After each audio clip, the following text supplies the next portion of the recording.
Welcome to ONN, the Oromia News Network. The ONN mission is to create the best news experience and to present Oromo and Oromia-related news as it unfolds. We deliver unparalleled perspectives across a multitude of topics, all anchored on the freedom of the Oromo people.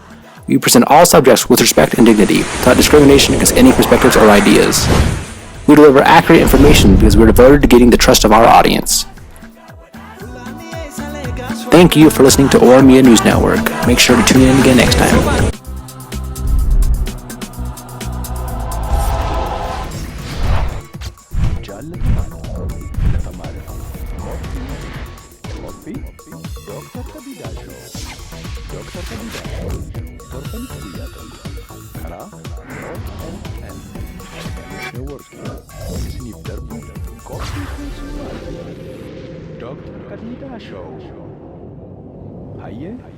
Dr. Rundaassa Show, like, subscribe gochuu hin dagatinaa. Dr.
Akkam jirtu daawwattoota keenya kun sagantaa Oromiyaa kaleessa har'aa fi boru kan jedhudha.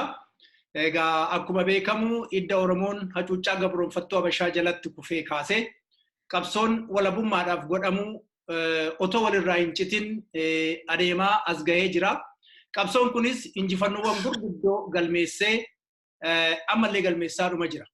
Kun kan ta'uu danda'es ijaa lammiiwwan Oromiyaa, lammiileen Oromiyaa yookiin immoo citizen zeegnet jechuu godha afaan Amaarinyaatiin Oromiyaa beekumsaa fi dandeettii isaanii akka danda'anii fi bakkee jiranitti yeroo danda'anitti ijaa gurmeessanii fi qabsoon kun as gahee jechaadha. Injifannoowwan gurguddoo amma ammaatti galmaa'e keessaa kan himachuu dandeenyu tokkoffaa sochii qabsoo Oromoon godhee qotee bulaan abbaa lafaa abbaa biyyaa akka ta'u taasise lafti abbaa lafaa irraa fuudhamee ilmaan qotee bulaatiif lammii qotee bulaatiif kenne.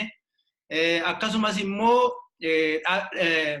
uumama qorannoo institutionii lammii fi lammiilee biyya dargii jalatti ijaarame jechaadha.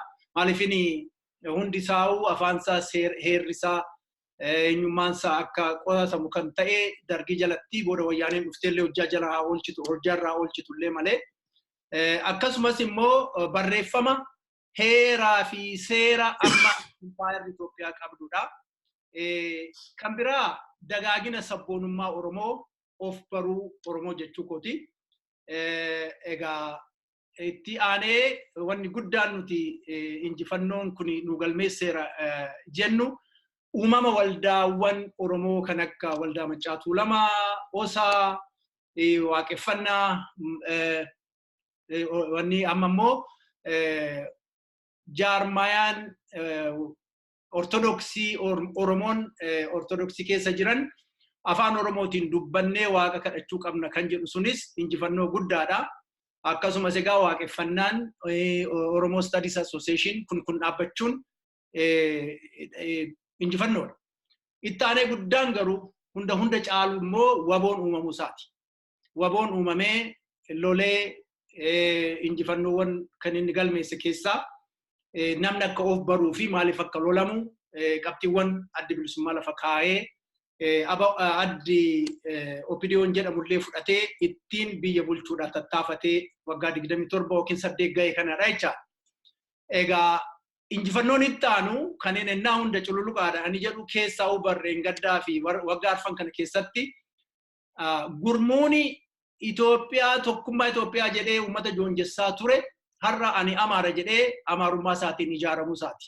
Maaliifin gaafa gurmuun sun ani Amaara jedhee ijaaramuu jalqabu uummanni Gondarii fi Gojjam yookiin immoo naannoo Amaaraa jedhamu keessa jiru lakki ani Walloodhaa, lakki ani Qamaantii, lakki ani Wayixoodhaa, lakki ani Agawu jedhee achi keessaa bahee jarootii maqaa Itoophiyaatiin uummata joonjessaa jirtu kana ofirraa hamma tokko gadi buuseera. Qabsoon kun ammumatti fufuun bilisummaanis argamaa jechaadha. Egaa haa ta'uti waan kana fashalsiisuudhaaf injifannoowwan kana fashalsiisuudhaaf immoo diinni waa baay'ee hojjeteera. Fakkeenyaaf bara 1982 keessa ijaarsi bilisa baasaa Tigraay fi kan Eertiraa namooti kan akka Kumaa Dammaqsaa, Ibraahim Malkaa, Abbaa Duulaa Gammadaa, Baacaa Dabalee, Diimaa Gurmeessaa fi Yoonaataan Dhibbisaa akkasumas Baqqalaa Badhaadhaa loltoota dargii keessaa booji'ee maqaa opidiyoo jedhutti waamee itti baasee iddasi waggaa 27 maqaa sanaan maqaa opidiyootiin uummanni du'aa akka ture hidhamaa akka ture har'as immoo maquma qabsoo Oromootiin galanii keeyyata 39 heera Itoophiyaa keessaa bahuu qaba warri jedhanis ODF maqaa jedhuun galanii kana dhaadessaa turanii kan immoo dubbii Leencoo Baatiirraa dhageenyadha jechaadha. Egaa kan bira egaa dadhabbiiwwan injifannoowwan argaman kana keessaa immoo dadhabbiiwwan tokko gufuuwwan tokko kan mul'atan baay'een warri amma aangoorra jiran dhaadannoodhaan wanti jedhanii fi wanti godhan wal bira darbuu isaati. Fakkeenyaaf ajjeesuun mo'achuudha kan jedhu Dr Abiy Ahmed gadi baay'ee dubbachaadha ture. Abbaan fedhee jaarmaa kam keessa iyyuu galee akka feetti dubbatee akka feetti ijaaramuu danda'u kan jedhus dhaadannoo dhiyeenya kana dhagahaa turreedha. Gaafii Oromoo bara dheeraa deemaa tures hin deebifna. kan jedhus hin ture kun egaa afaan Oromoo afaan biyyoolessaa taasisu akkasumas immoo Finfinneen qaama Oromiyaa ta'uusaas hin mirkaneeffanna kan jedhu opiidiyoon dubbachaadha turte.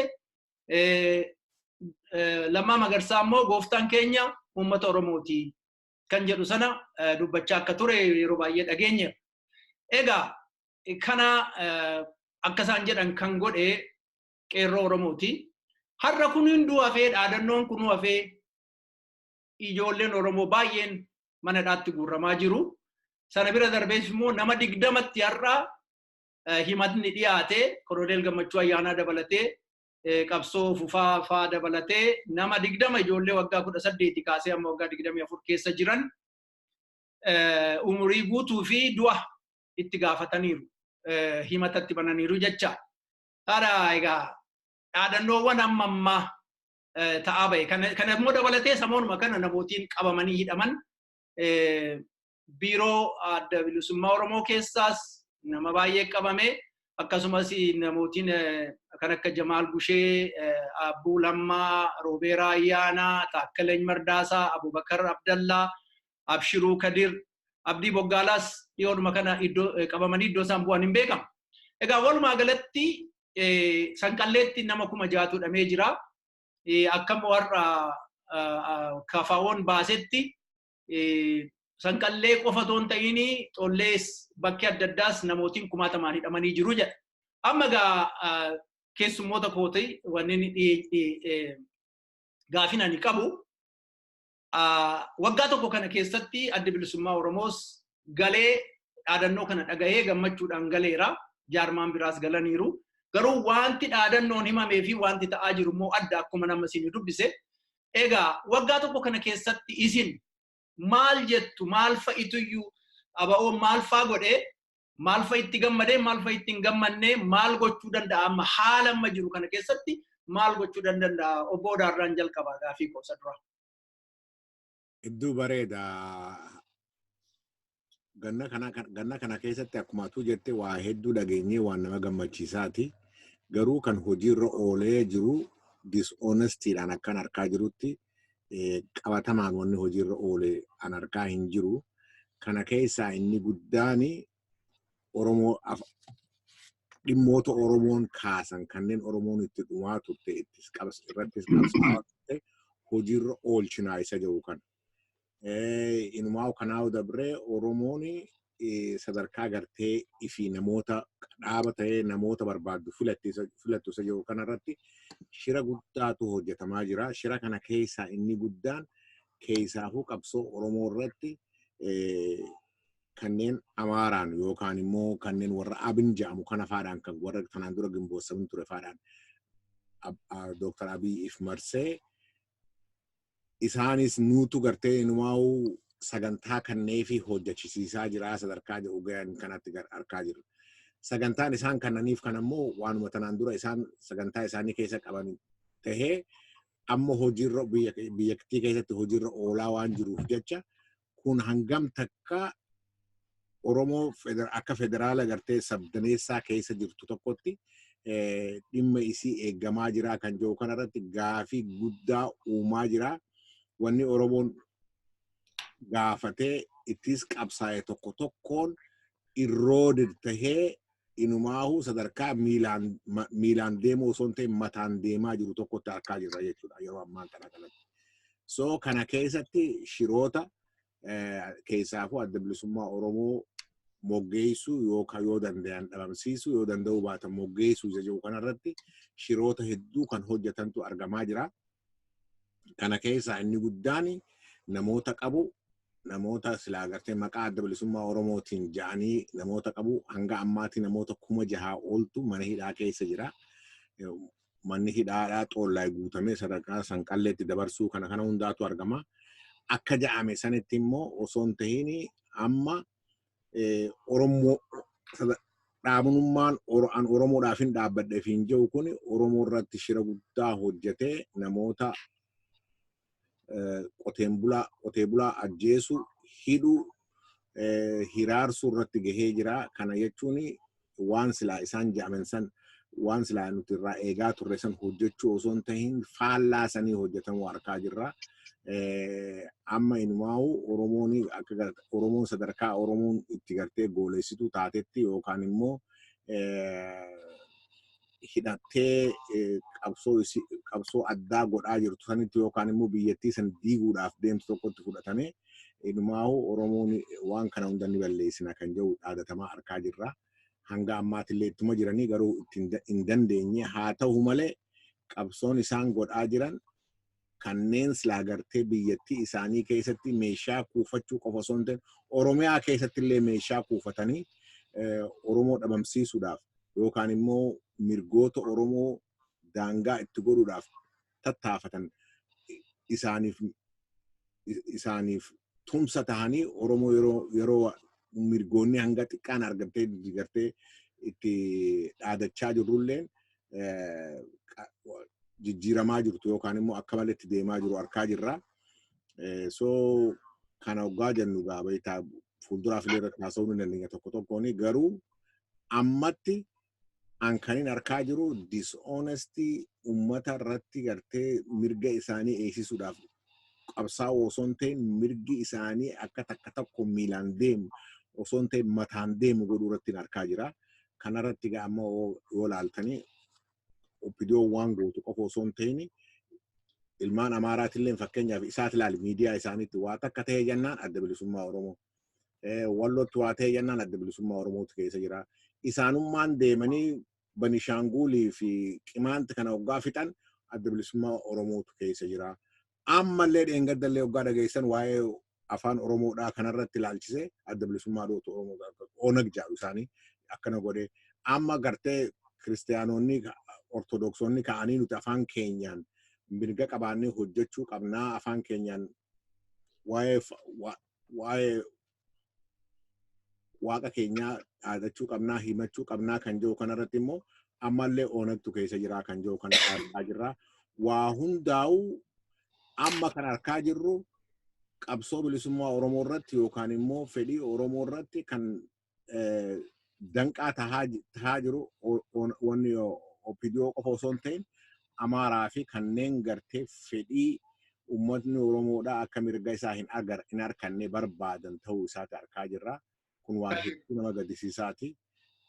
Kana keessaa immoo gartee Obboon immoo kan biroo dhiisiiti dhaaboota adda addaa gartee kan gartee amma fakkeenyaaf abaa'oo jijjiiramaa jedhee seene abaa'oo tokkoomee jedhee seene abaa'oo qaama cimsaa jedhee seene kana walitti fidnee dhaaboota gartee isaan keessatti waan isaan ja'an fudhatanii deeman adda bilisummaa Oromoo qofa irratti danqaa uumuudhaaf waan isaan godhaa jiran argaa jirra.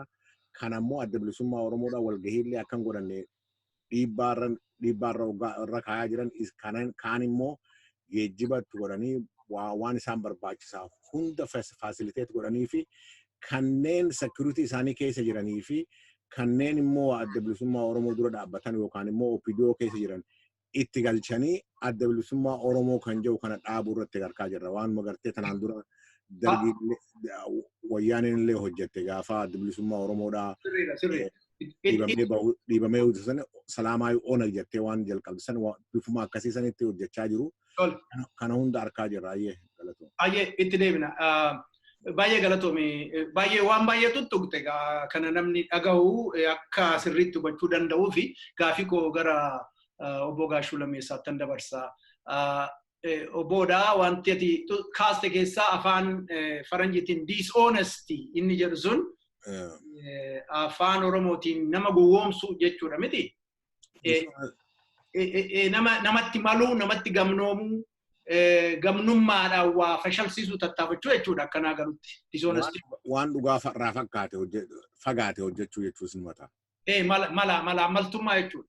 Baay'ee Obbo Gashuu waan inni jedhe dhageessittaa duratti seensa keessatti waa tokko tuttuqeera. Wanti nani hin kaafne waan lama gaa. Tokkoffaa samoona kana gara faranjii Ameerikaa, Izraa'elii fi warra Izraa'el kanarraa biyyi baay'ee na rakkiseera kottaa qarqaarsa naa godhaa jedhee Abiy Ahmed gaafii kana gaafachaatu akka jiru babarreeffamaa jira. Kanammoo wabiin websaayitii warra Habashaati. Akka nagayetti immoo faranjoonni illee biyya dhibbootaan gara Finfinneetti galaniiru waan jedhu jira. Gara malaammaltummaa fi uummata gowwoomsuu irrattis immoo naas deebinu waanan duratti tuttuqee jira.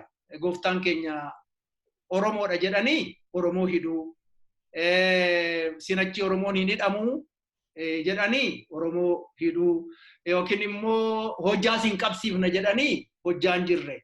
Jira miti waanuma hin jirre tokko hojjaa siin qabsiifna jedhanii waadaa galuu. Kan ammoo maalirraa argitu amma har'a viidiyoo OMN irraa akka argitan uummanni Gindabarat gadi bahee galgala sa'aatii tokko booda manaa bahuu hin dandeenyu. Hojjaanis hin jiru yoo gaafanne nu hidhu ijoolleen gartokkeen ajjeefamtee kan hidhamtee kan biyyaa baddee wal faana'uu jijjiirraan jedhamu kuni isa hamaatti deemee jedhanii dubbachaa argitaniitu ta'e. Ani kan hin jedhu malaammaltummaa yookiin gamnummaan abijittiin deeme amma Obbo Odaan tuqe sun paartii finoota kaartaa jedhanii warri Gimboot 7 Itoophiyummaa sana deebisanii jabeessanii ዜግነቲ ማለ ጎሱማን አበዱ ናኖን አበዱ ከንጀደን ሰነቲ ኢቲን deeman yoo ta'e kanaaf uuman yoo ta'e kanaaf oromoo irratti gamnoomanii oromoo cabsuudhaaf tattaafatu yoo ta'e filannoon amma ta'uudhaaf deema jedhan kun haala kana keessatti lakki jeequmsa jira kunoo nama 20 mana hidhaatti wanni umurii guutuudhaan wanni jenne irraa kuma jaahiin irraa biyya bulchuu hin dandeenye. Kanaaf humni alaanuuf haadhuuf jedhanii maqaa sanaan gowwoomsanii filannoo kana dabarsuudhaaf yoo deeman filannoon idda darbee aba'oon hireensaa waggaa 5 abiyyi faa yoo aangoorra turan aba'oon maal gochuu danda'a haala kana keessatti waggaa 5 jiraachuun hin danda'ama Obbo Gashuu. Ayyee fayyaa ta'e Rundassa jalqabatti abeerraa kan gochuu keessanii fi kaittaanu ka gaaffii ke jalqabaati Odaan ranga tokko tuttuqeera amma baatiin September gallee jirra amata tokko ta'eera bilisummaa Oromoo erga biyya galee waggaa kana keessatti akka mootummaa sana hojii walii galee deemeen maal hojjetee maaltu hir'atee uummata keenyatti ka jedhudha dimshaashumatti gaaffiin keessan isa jalqabaarraa hubadhe kana keessatti waan baay'eetu jira. Asmaraarraa kaan yeroo gallu waliigalteen adda bilisummaa Oromoo fi mootummaa kana waan lama ture tokko dhaabni mootummaa hojii waan raawwatu waan karoorfatedha lama immoo akka dhaabaatti akka jaarmiyaatti hojii isaa Oromiyaa keessatti maal hojjeta kan jedhu waan kana lamaan guddoo karoorfanneetti biyya gallee waan mootummaa hojiin hojjetu keessa ka jalqaba mootummaa hojii waan waliigalame inni jalqabaa dhimma waraana bilisummaa Oromooti.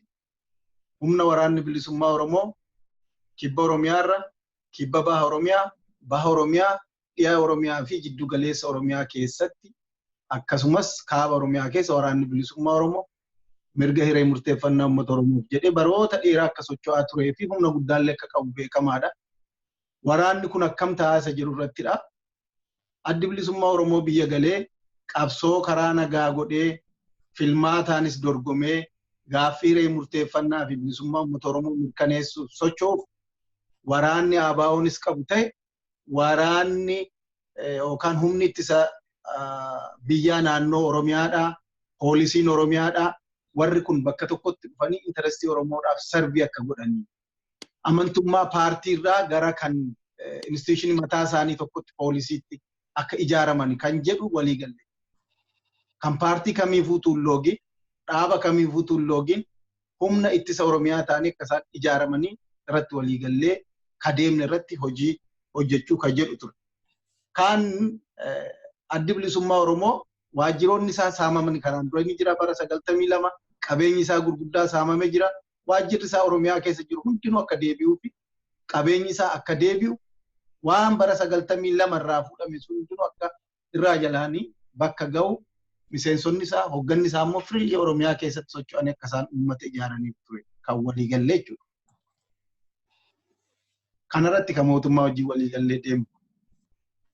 Garuu akka galleen waan kun hundinuu irraa jalaan hin taane jechuudha.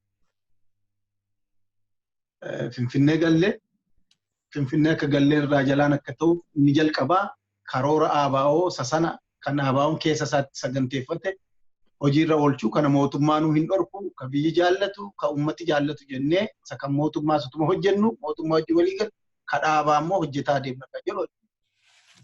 Ka dhaabaa maal karoorfanne inni guddaan adda bilisummaa Oromoo akka biyya galee inni jalqabaan ummata isaatiin simatamu Finfinnee keessatti ture. Simannaan ummata keenya wajjin Finfinnee irratti ta'uyyuu dhorkamee naannoo masqala addabaabaa maal jedhan kanatti akka hin taane dhorkamee asmaraatu jirru dhaamsechirraan nu ga'u sana booda dirqiidhaan rakkoo meeqaan akka deebi'ee eeyyamamu goone.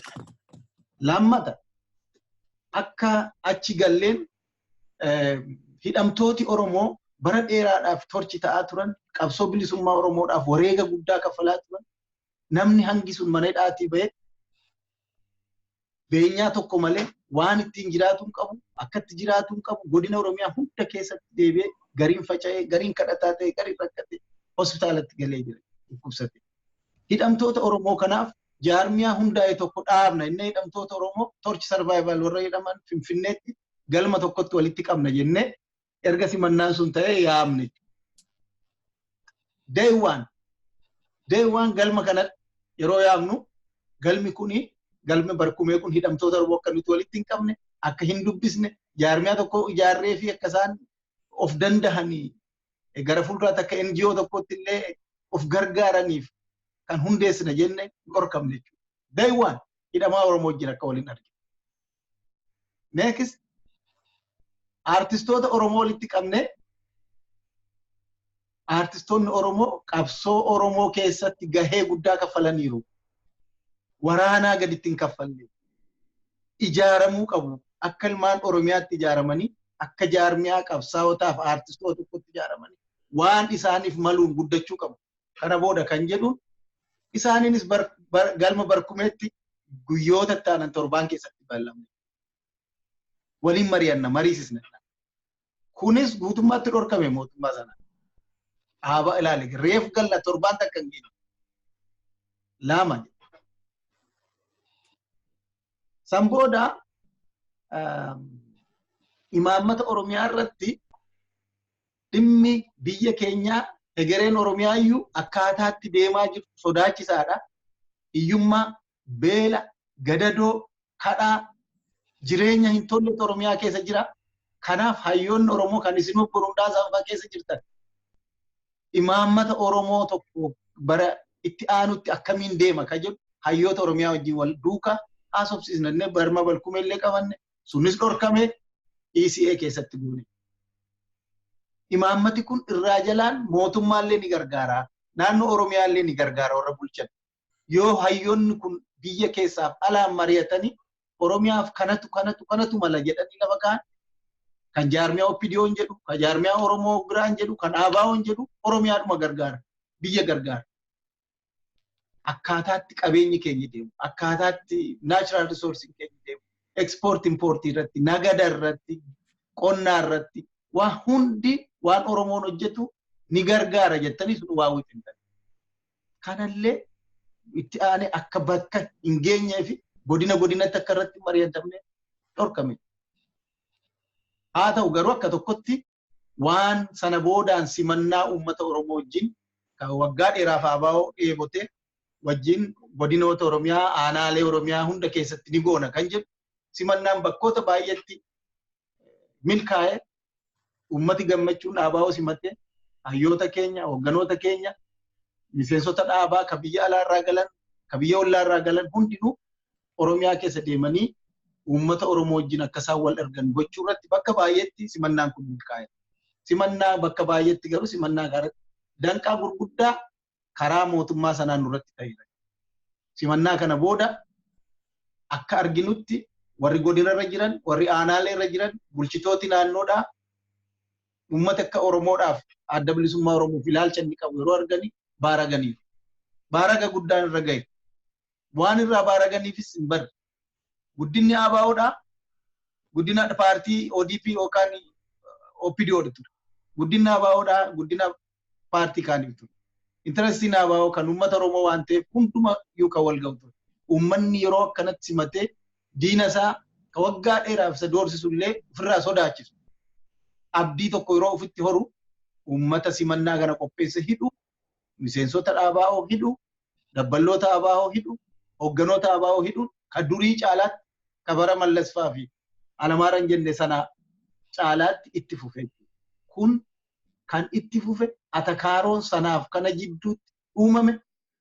Hogganoonni ODP dha ka'anii ABO arrabsu bara OPDO yu turan hanga tokko ABO arrabsu hoggana ABO arrabsu officially bahanii xiqqeessu waraana arrabsu atakaaroo hin barbaachisne keessa ABO wajjin geelu deebi'e. Amma maalitti seenaa ABO'n mootummaa wajjin araara gochuu isa dur walii galee dhufe dhiise mootummaa wajjin haasa'u na dhiisaa si dhiisu wal dhiisnaa wal dhiisnu kan jedhu atakaaroo ijoollee keessa. Ummati keenya immoo hidhamuun dhaabbanne, haraasmantiin hin dhaabbanne. Kun hundinuu waggaa tokko guutuu fixachuudha. Baatii 8, baatii 9 haga amma atakaaroodhaan jiraata. Hojiinsaa, karoorri isaa akkatti bakka ga'u dhibe, waajjirri isaa cuccufame hundi jechuudha. Kaan hin deebisna jedhee mootummaan waajjiroota deebisna, qabeenya dhaabaa deebisna kan jedhu keessaa wanti tokko hangarraatti deebi'e godina keessa. Waajjira naannoo Gullallee jirtu duwwaa paartii tokkorraa gadda bakka tokkorraa bilookii tokko keessaa dhaabaaf kennanii. Wanti irratti walii galamee hin taane waraana kana walitti makanii poolisii Oromiyaa gochuudhaaf wanti akeekkatame hundinuu atakaaroon deebi'amee waraana wajjin deebi'e. Arrabsoon dhaaba kana irratti deebi'ame. Maqa balleessiin uummata dhaaba kana irratti deebi'ame.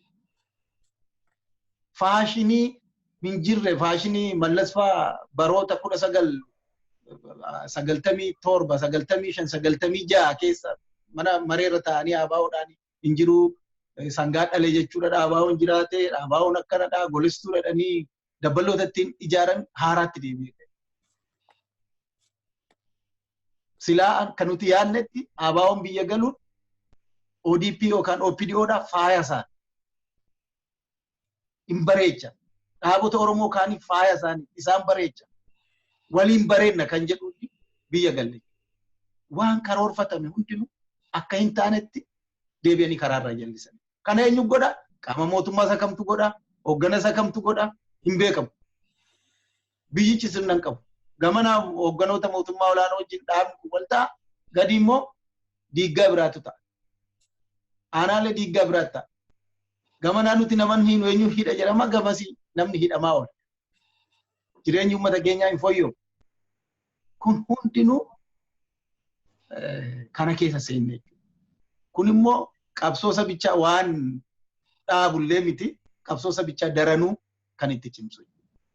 Uummata dhiifama guddaa jedhuun ani silaabe amma waan sillachanuu Obbo Odaa fi Obbo Gaashuun tarreessitan anis sammuu koo keessa kan jiru waggaa tokko kana keessatti waan hin dhagee fi waan hin hubadhe waan hin argirraa waan ajjaberraa ennaan ilaalu jijjiiramni ihaadeg jedhan kun dhuguma jijjiirama fidee dhufe moo maqaa jira miti namootiin aangoorra turan sun biyya bulchuu dadhabnaan mee nama biraa afaan Oromoo dubbatu Oromoo fakkaatu achirra keenya jedhee ihaadeg achirra keewwatee sagantuma isaa sanatti fufee kan jedhudha gaafiin koo Dr. Ibsa silaa jijjiiramni kun jiramoo ihaadegumatu uummata gowwoomsaa jira akka duratti Obbo Odaan tuttuqee immoo jibbi akkanatti hadhaawaan kun Oromoo irratti fudhatan jibba cimaan lafaa kaanii atakaroo amma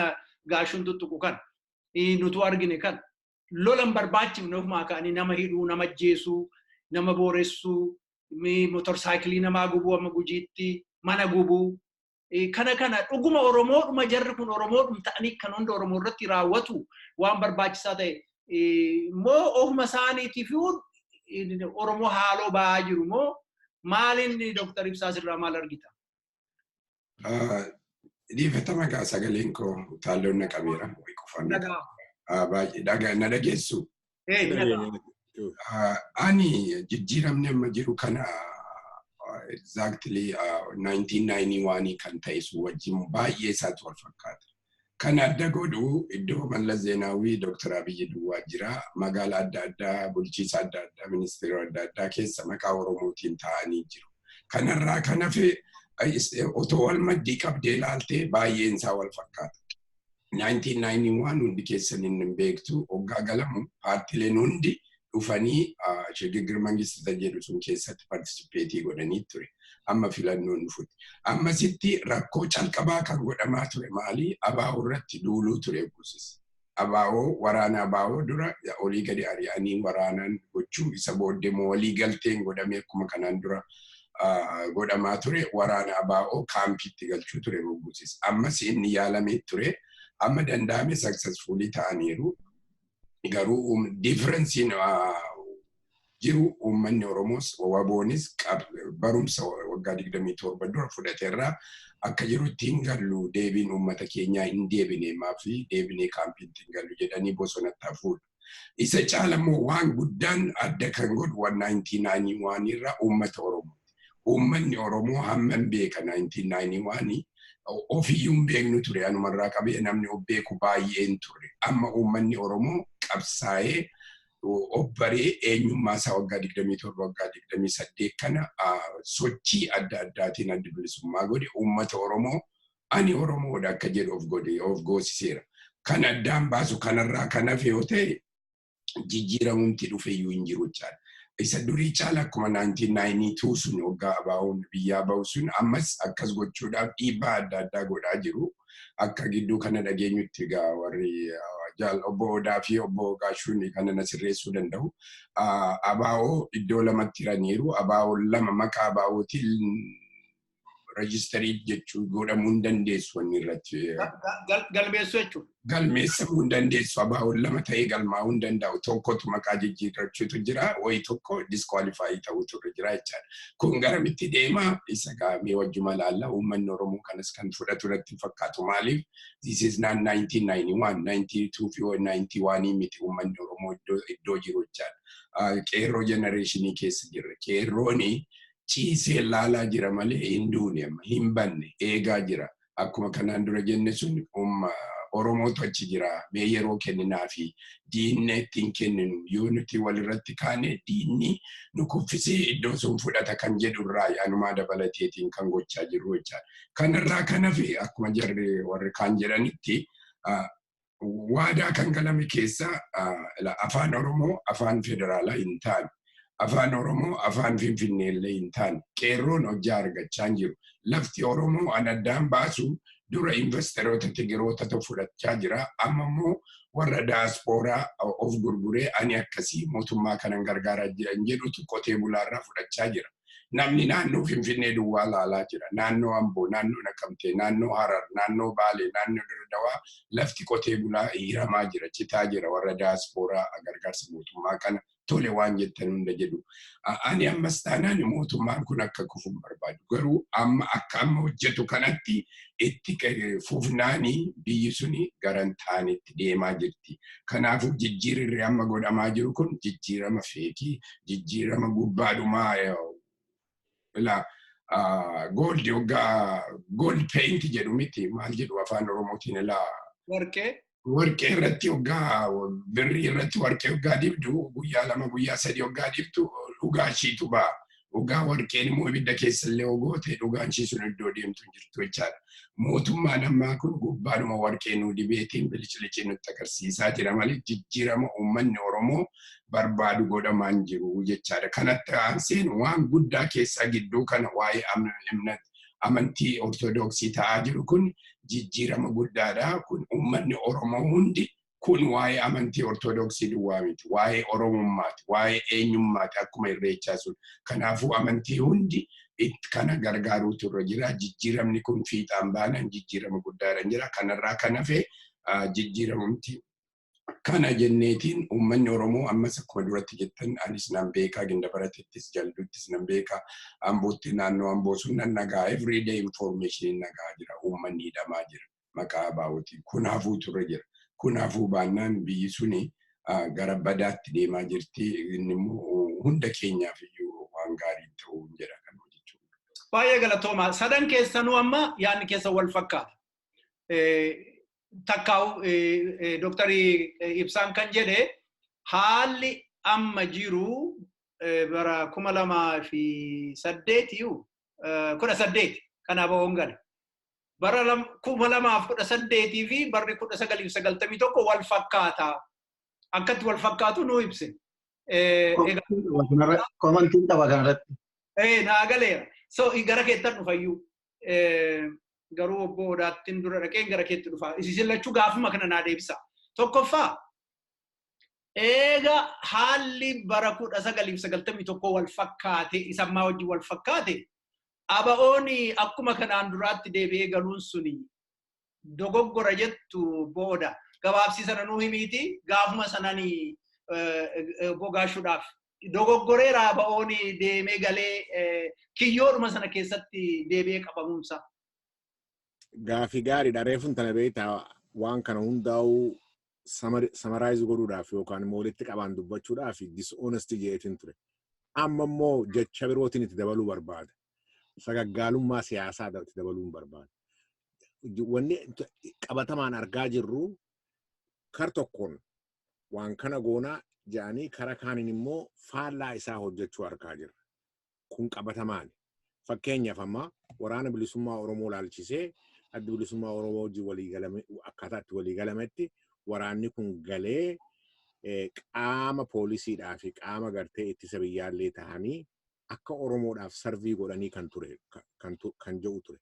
Haa ta'u malee adda bilisummaa Oromoo waraana hanga tokko galchee irratti summii nyaachisu hiraarsu rakkoo meeqaatam uumuun kan biroo akka hin gallee fi akka gartee qabsoo isaatti fufe godhee jira.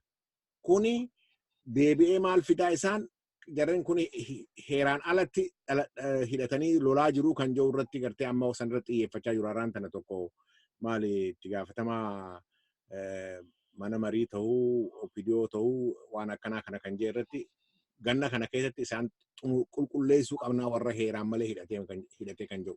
Garuu eenyutu heeraan maleetti ummata hidhaa jira ummata fixaa jira kan jiru kun gaafii gartee ummataaf dhiifuu ta'a. Maaliif isaantu heera eegee ummata kan hin eegne kabachiisuudhaaf tattaafachaa jira moo isaanummaan heera diiganii kan immoo kan birootiin heera diide jedhanii tattaafataa jiru kan jiru kan waan birooti. Kun qabxii tokko. Qabxii lammaffaa immoo fakkeenyaaf addi bilisummaa Oromoodhaa waan adda addaa qopheeffatee yeroo diigamu kana Gaashuun tuqee ture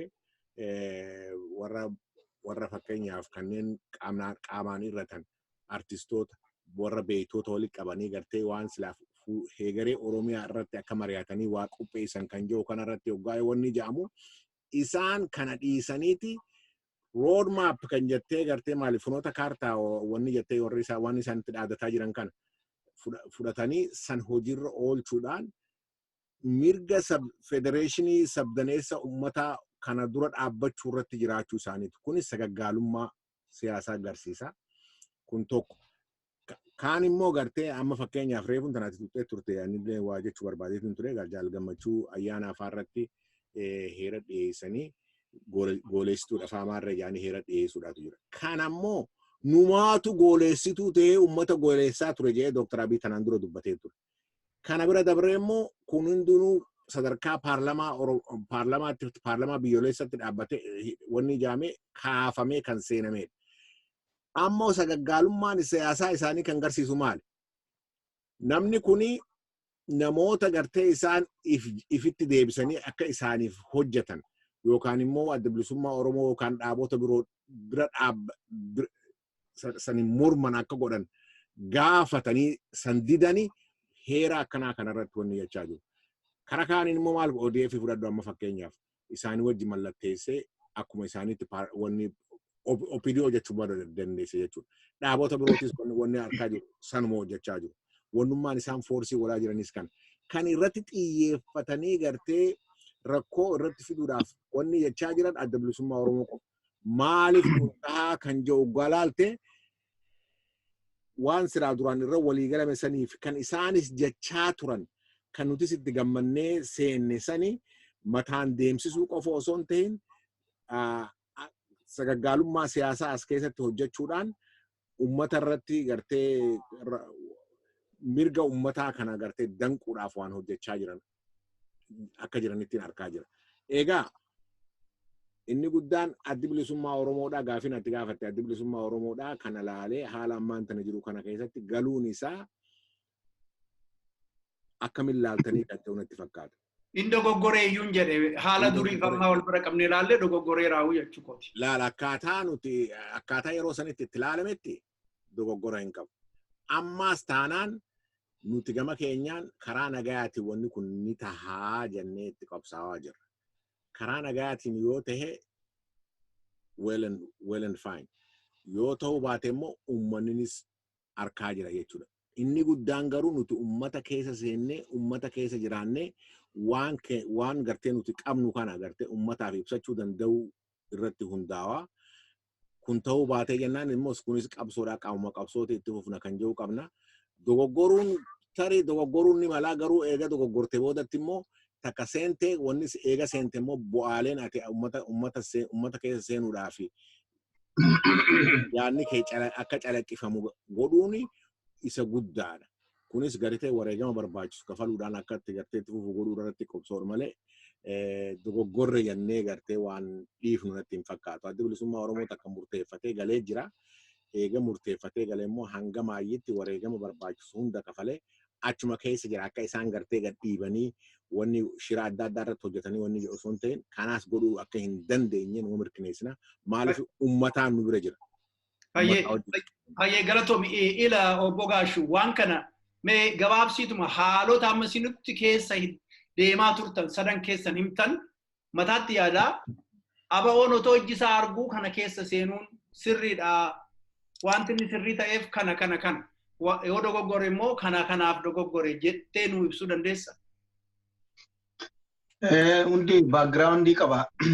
Dr. Kadidaan kaayeera sila gaariitti bara 1991 yeroo ABO'n biyya galee fi inni amma itti gallee akka daddayyu dhugaa walitti himuudhaaf. Bara 1991 ruling party biyya sana kabulchu ture TPLF irra guddaa kan dominate godhee jiru. TPLF hojii walii galuudhaan yeroo gallu chartera sana keessa ABO'n powerillee share godhee mana maree keessa barcuma 12 qabaatee ministerial positionii keessa aangoo qabaatee ministeera barnootaa, ministeera maarree qonnaa akkana ambaasaaddaroota biyya adda addaatti ABO'n ergatee ABO bakka bu'anii kan jiran. Waajjira gurguddaa oofisii gurguddaa kan mootummaa darbeerraa illee saamame sheerirraa godhee qooddatee Finfinnee fi magaalota adda addaa keessatti. Waggaa tokko keessatti hojii guddaa hojjetee bahee dhaabne. Waggaa tokko sana keessatti garuu wal ta'uu dadhabuudhaan akkuma kana waraanni suni waraanuma dhuunfaa kan paartii ta'uu poolisii dhuunfaa kan paartii ta'uurraan nama hidhuu nama ajjeesuu ABO rakkisuurraan baane. Ammoo garuu bakkoota qaqqabanne bakka hedduu qabanneeti wakuno waan ministeera barnootaa keessallee qabanne afaan Oromoo akka Oromiyaa keessatti daraarullee goone baane. Kan dirree keessatti dirree bosonaatti qophaa'ee dhufe sun akka Oromiyaa keessatti hojiirra oolu ta'e. Bara kana garuu amma 19 kana bara darbe yeroo walii gallu warri walii galle akkuma bara sana TPLF ruling party tun amma immoo ijoollee keenya OPDOtu bulchaa biyya sana kan walii galle afaan keenyaan kan walii naasoone afaan keenyaan ijoollee kana gaaffiidhuma power sharing fi mana maree maal kana guddoo yutti baay'isa keenya kun kana booddee qabsoo yeroo dheeraa waan argameef wareegama guddaadhaan waan argameef ABO'n waggaamma kanatti wareege qeerroo ijaaree waboo ijaaree uummata maadhee ijaaree wareege waan kenneef ijoolleen kun dishonestiin ta'anii kan jedhuuni waa hunda gaariis hamaasaas walumaan fudhannee biyya galle jechuudha. Walumaan fudhannee hanga kana deemuun seen. Maayilii kana deemuun seen waggaa tokko keessatti hanga kana keetika lammii keemmoo afaan keemmoo qabsoodhaan finne kana wareegamtan jedhanii dhufanii kan walii galtee goone. Waggaa tokko tuun gahee amata tokkollee biyya sana keessan ta'e. Atakaaroo sanatti deeme. Garaagartummaan 1991 ammallee isa kana. Kan keessa jira jechuudha. Tokko kana. Aye, ifamatti deebina. Dr. Kadidaattan deebi'a ibsa. Wanni amma opidiyoo amma jiru egaa Gaashuun kan jedhu ijoollee keenya lammii keenya fira keenyatu biyya bulchaa jira wayyaanee miti orma miti afaan keenya dubbatanii jenneetu gara caaloo amantaan dhufne kan jedhu. Obbo Odaan immoo kan jedhu jarri kun nu kijibanii nu mooksanii nu gowwoomsanii Oromoo sin gowwoomsanii qeerroo sin gowwoomsanii itti taphatanii jedha. Amaarris kanuma jetti. Jeneraal Asaamiloo Tsiggeeyyuu ajjechaa'uu Abiyyi keessaa qaba jedhaniitu iyyuu warra Amaaraa. Jarri kun akkanumatti eega jiineesii ta'aniituma sammuun isaanii nama hunda gowwoomsuu danda'e.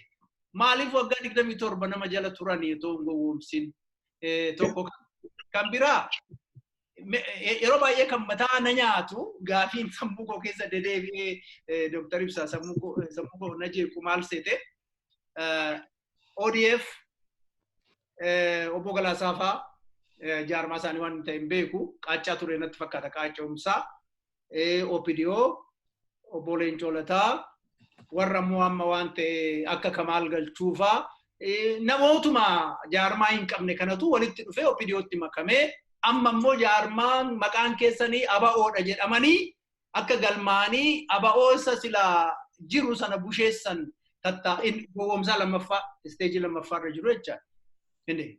Jarri suni Galaasaanoo duroo qabsaa ture. Jarri kaanuu Leencoo Lataas qabsaa turre jedhani.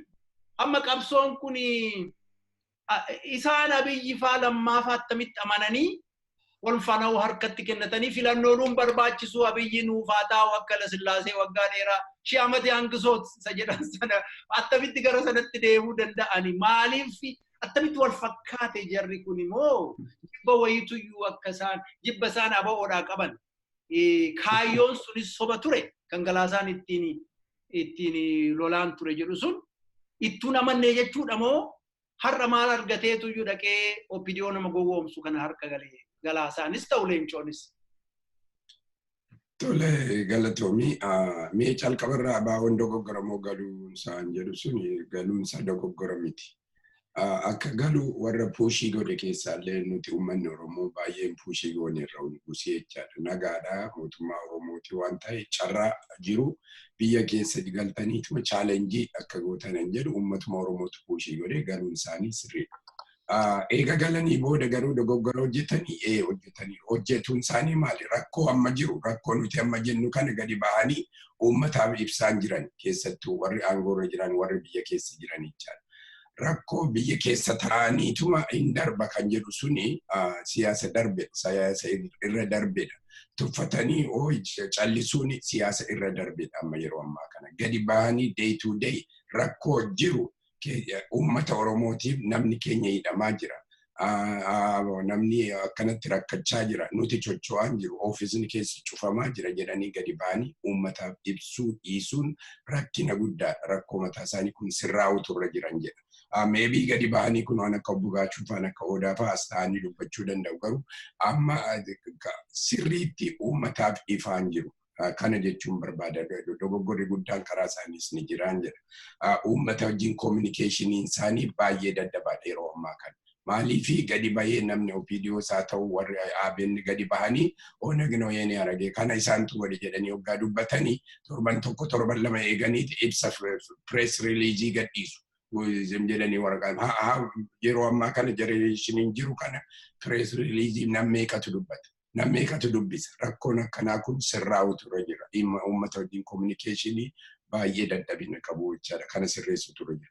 Isa taaneetiin amma waa'ee Galaasaa Dilboofaa waa'ee amma namni keessa jira. Amma jireenya namni mootummaan Itoophiyaa amma Itoophiyaa bulchaa jiru kun karaa hunda harkifamaa jira. Warri Amaaraas Oromootti gore jedhu Oromoon immoo dhugaa qabsoon nuti qabsoomneef argachaa jirru jedhu. Kana warri Amaaraa maal jedhu waan xinnoo argachuudhaaf waan guddaa gaafachaa jirtaa jedhu. Isa istirateejii isaaniif. Istirateejiin isaanii sun immoo hojjechaa jira. Maaliif yoo callisanii for example waa'ee Finfinnee ID kaardii uummata Oromootiif naannoo sun jiru lafa sarara buqqa'ee zabanyaa ta'ee maalii hojjetuuf ID hiramuu qabamee ture jedhanii kaan hambisiisaniiru jechaadha. Waan tokko sama for example Finfinnee nuti hankeenya jennee gad dubbannee booda isaan bira darbanii shawaan hankeenyaa jechaa jiru. Maaliif isaan shawaa dhuguman isaanii ta'ee otoo hin ta'in Finfinnee sun hambisuuf jechaadha. Isaanii tarkaanfii 2-3 darbanii si gaafatu ishii asii sun isa uummanni Oromoo gaafate sun hambisuuf jechaadha. Akka amma waa'ee Ortodoksii kanas hin argitu amma argitanii. Nam tokko afaan kootiin waaqammanni ani Ortodoksii mitiin jenne uummanni Oromoo sun. Ani Ortodoksiidha. Garuu isin nu gidduu seentanii si maamaloodhaan nutti ni miina. Waaqni anaafis siifis tokko afaan kootiin hin kadhadhaa jedhee dubbachuun maal rakkoo maal qaba.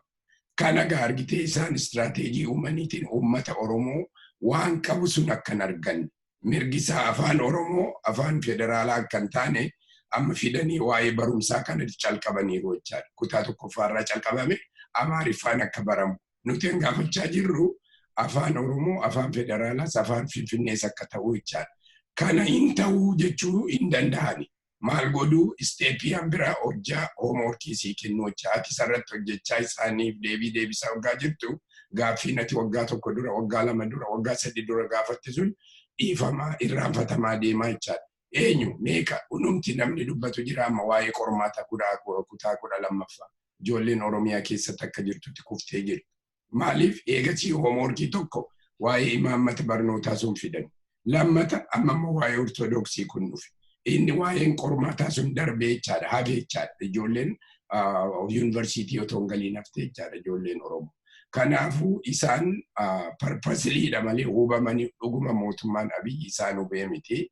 Uummanni Oromoo immoo taa'eetiin amma isaan hoomworkiin isaan nuu kennan sun hojjechaa jiran malee ofii keenya hoomworkii isaanii kennaa hin jirru. Rakkoon Oromoos kanadha. Rakkoon ABOs kanadha. Rakkoo isarratti hoggaa lola kaasan isarratti hoggaa wanni jedhan isayyuu dafee deebii kennaa hin jirani. Akka isaan hoomworkii nuu kennan hoomworkii isaanii kennaa hin jiru. Ma eega kun hundi ta'ee article 39 irratti maaf hin hojjennu mirga isaati. Isaaniif hoomworkii kennitaa jechaadha. Article 39 sun we have to yoo nagaadha wajjin jiraachuu baatte koo dhirsaamniitiin walii kakko ijoollee keetii jettee tiin wan namni baay'ee walii wal bira teessee wal caqacaquu wal loluu wal rukutuu ijoollee kee fuulduratti jedhee nam tokko walii galteedhaan utuma wal jaalatu addaan baheeti nagaan wajjin jiraata. Kunis akkasuma ta'uu turre jira malee yeroo hunda hoomworkiin nuu kenname sun teenyeet isaaf deebii isayyuu takka deebii sirriin taani kennuun sirrii mitiin jedha kanuma jedha. Baay'ee galatoomna. Rundaassa waa takkaan waa gowwoomsuu isa jaame sanarratti waa takkaan jechuu barbaada. Adda bilisummaa Oromoodhaa gowwoomsan jennee hin yaannu. Maaliif mataa fi dandeettii akkasiitillee hin qaban jarri dhugaa dubbachuudhaaf. Garuu waan silaa adda bilisummaa Oromoo expect hin goone tokko godhaa jiru kan jiru irratti yoo deemne sanaan agartiin gama fakkeenyaa fi adda bilisummaa Oromoodhaa diina tarsiimooti sadarkaa jedhu gahanii dabballoota isaanii ni barsiisanii jedhamee adda bilisummaa Oromoodhaa hin expect hin goone. Kun waan takka waan expect hin goone wanni jechuu dandeenya. Garuu sanduuqa gartee EPRDF keessa bahuu dhabuurraan kan ka'e sanduuqa EPRDF san keessa ta'aniitu maal godhuu danda'an kan jedhu waan tokko ilaalamee ture. Garuu sadarkaa gartee diina tarsiimooti isa jedhu kanarratti fi dabballoota isaanii ni barsiisanii hin barsiisanii isa jedhu kanarratti gaafiitu ture jechuudha. Garuu gowwoomsuudhaan miti. Amma dhugaa yoo dubbanne ifiifuu isaan keessaa sabboonota meeqaatamtu jiru OPDO keessatti. Akkasumas immoo kanneen wayyaanee wajjin uummata Oromoo hiraarsaa turan, saamaa turan, ajjeesaa turan. Kan karaan kun gartee haalli amma deemaa jiru kun akka hin milkoofne barbaadan hedduutu jira. Amma isaantu humna qabaatee waan kana wanni jechaa jira. Amma fakkeenyaaf waanuma barnoota akkana fudhadhu. Angaawaan OPDO tokko afaan Amaaraa kan guddaadha afaan Amaaraatu irratti barnoota afaa jedhee waan akkanaa kana fa'aa dubbata. Sadarkaa kana dubbata. Eenyu simeedha miti kan kana barreessaa jiru. Waan akkanaa kana fa'aa dubbata. Afaan saba tokkoof afaanii fi aadaa isaa cunqursu jechuun gartee sanyii duguggi keessaa waan lakkaawamu keessaa tokko dhabamsiisuu keessaa waan lakkaawamu tokko sadarkaa kanatti gartee amma fakkeenyaaf federeeshinii sabdaneessaa jedhamee sadarkaa kana keessatti kanatti eeggamuun waan wanni dhaatii miti amma fakkeenyaaf haalaallu amma biyyootuma alaatu haalaallu amma Quebec haalaallu fakkeenyaaf Kanaadaa keessatti Quebec fakkeenyaaf amma naannawa gartee warri Faransaayidhaa keessatti qubate keessaa tokko sababa san qofaan kan ta'e afaan Faransaayidhaa afaan biyyoolessaa lammataati Kanaadaa keessatti ijoolleen isaanii afaan saniin baratti afaan saniin hojjetti san qofa osoo hin ta'in guutummaa Kanaadaa keessatti sadarkaa lammatatti ilaalamee kan hojjetu jechuudha. Amma Ameerikaa la haalaallu Ameerikaa keessatti amma fakkeenyaaf Ispaanishoonni heddummaatanii gaafa dhufanii sadarkaa lammatatti gartee rikognaayiz illee ta'uu baatu bakka hedduutti gartee translationii maateriyaalisii kun hundinuu afaan Oromoo afaan Ispaanishidhaan wanni jijjiiramee ba'a. Kan biroo dhiisin nutuu akka communitytti naannoo jirru kana keessatti gaafanne afaan Oromootiin maateriyaaloonni fakkeenyaaf akka laayisensii wanni kana fa'aa translated ta'ee dhiyaata jechuudha. Biyyattii ummanni Oromoodhaa afaan yookaan immoo afaan Oromoodhaa Afrikaa keessatti sadarkaa sadaffaa jiru dhiisiiti. Kan biroo keessatti hin beekamne keessatti sadarkaa kanaatu jira jechuudha. Amma kana ogaa waliin laallee gowwoomsuu hin jennuun isaan ifumarratti hojjechaa jiru. Waan hin jirreen gorsoota adda addaatiin if marsanii waan gartee silaa fedhii fi hawwii saba biroo kan ammallee sadarkaadhuma gartee tanaan dura ture san irratti deebisuudhaaf barbaadu kan hojiirra oolchuudhaaf akka tattaafatan argaa jira. So kun immoo gartee amma fakkeenyaaf reefuun tanaatu waa tuuttee turte biyyoota adda addaa bira dhaqanii gartee maali masaraa isaanii kan eegu Abiyyi faana masaraa isaa kan eegu faa militarii faa barbaadachuu kana faatu jira. Kun maaltu fidee hojjettee ilaalte dishonesty isaan fidantu dhiibbaa irratti uumaa jira. Ummanni keenya fudhachaa hin jirru waan isaan oofaa jiran. So ifuma saaxilaa jiru. Waan if saaxilaniif jecha immoo sodaan irratti uumaa jira. Kana hundarraa gartee silaa gartee isaan karma ummata tanaan duraas dubbannee jira waan kana. Karaa ummata isaanii deebisanii ummata isaanii waan barbaadan godhanii ummata isaanii akka gaachanatti dhimma itti bahan irra wayyaa ture jechuudha. Amma olii gad deddeemanii kaaniin gartee waan hin jijjiirre uumanii amma afaan qofa osoo hin ta'in seenaa Oromootu xureessuudhaaf fakkeenyaaf waan harma muraan irratti waan dubbatan dhageenya. Amma jecha tokkoon asirratti gaaf tokko dhaggeeffachaan ture waan itti aanaan pirezidaantii Oromiyaadhaa dubbatu tokko. Kan namni maallaqa hin qabne, namni barnoota hin qabne, Oromoodhaa miti jee sadarkaa ol bahee dubbachuudha. Miliyoona meeqaatamtu Oromoon kan afaan kan maallaqa hin qabne kan barnoota hin qabne jira. Kun hundi Oromoodhaa miti jee yoggaa dubbatu maal jechuu akka ta'e naagalaa hin jiru.